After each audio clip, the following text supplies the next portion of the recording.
निष्करी अधिकाराचं करायचं काय? नमस्कार, मी वसीम शेख।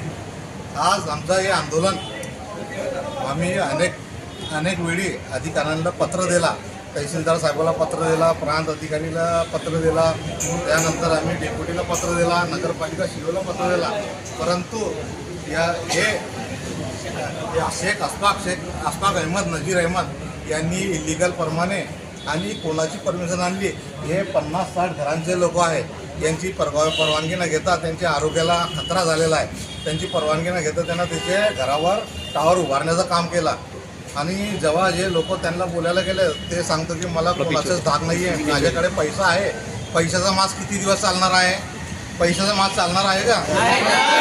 पैसा भाऊ, मी तुम्हाला सांगतो, जेपर्यंत आम्ही तुमच्या पैशाचा माल उतारणार नाही तेपर्यंत आम्ही गप्प बसणार नाही। माझं नाव वसीम शेख आहे। मी कोणत्याही अधिकाऱ्याला, कारण कोणत्याही पैसेवाल्याला, कोणत्याही पुढाऱ्याला, कोणालाही घाबरत नाही। आम्ही गोरगरीब लोकांसोबत नेहमी काम करत असतो आणि जर गोरगरिबांना तुम्ही त्रास देत असेल, त्याला छेडत असतील, तर आम्ही तुम्हाला सोडणार नाही। जेपर्यंत इथे अधिकारी येऊन आम्हाला लेखक पत्रामध्ये देणार नाही तेपर्यंत आम्ही उठणार नाही। जर अधिकाऱ्याला सरकारी पगार कमी पडत असेल तर आमचे 50-60 पोरं एक चौरावर भीक मागतील आणि ते भीकचे जे पैसे जमा होणार आहे ते मी अधिकाऱ्याला देणार आहे, एवढा सांगतो थांबतो। जेपर्यंत अधिकारी, तहसीलदार साहेब, CO अधिकारी साहेब आणि ज्याला आम्ही पत्र ते येणार नाही तेपर्यंत आम्ही इथून उठणार नाही। आता आम्ही इथूनच बसा जगावर